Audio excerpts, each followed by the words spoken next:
Hit 3 movie ఎలా ఉందంటే movie చాలా బాగుంది, కానీ అంతగా నచ్చలేదు నాకు. మూవీ బాగుండి నచ్చకపోవడం ఏంటంటే బేసిక్గా ఇది సింగిల్ సినిమా కాదు. దీని ముందు హిట్ 1 అండ్ హిట్ 2 ఉన్నాయి. ఏం చేసినా దాంతో కంపారిజన్ చేస్తాం మనం. మనకి హిట్ 1 అండ్ హిట్ 2 నచ్చడానికి మెయిన్ రీజన్ ఆ ఇన్వెస్టిగేషన్ స్టైల్ అండ్ మూవీలో ఉండే సస్పెన్స్.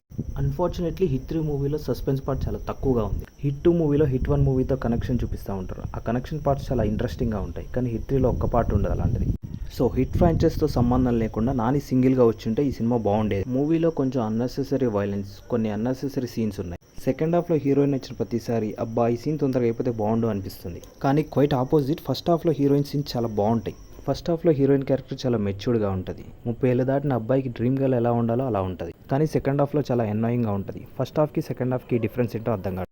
కేజీఎఫ్ మూవీలో కూడా అంతే. హీరోయిన్ పార్ట్ 1లో ఒకలా బిహేవ్ చేస్తుంది, పార్ట్ 2లో ఒకలా బిహేవ్ చేస్తుంది. మూవీలో మెయిన్ మైనస్ వచ్చేసి విలన్ అండ్ ఆ విలన్ గ్యాంగ్ హీరోతో నరికించుకోవడానికి వచ్చినట్టు ఉంటుంది. సో ఫైనల్గా మీరు మూవీకి వెళ్ళాలనుకుంటే ఇన్వెస్టిగేషన్ అండ్ థ్రిల్లర్ పార్ట్స్ని ఎక్స్పెక్ట్ చేయకండి. నానిని ఒక పవర్ ప్యాక్డ్ యాక్షన్ సీన్స్లో మీరు చూడాలనుకుంటే ఈ మూవీ నచ్చుతుంది మీకు.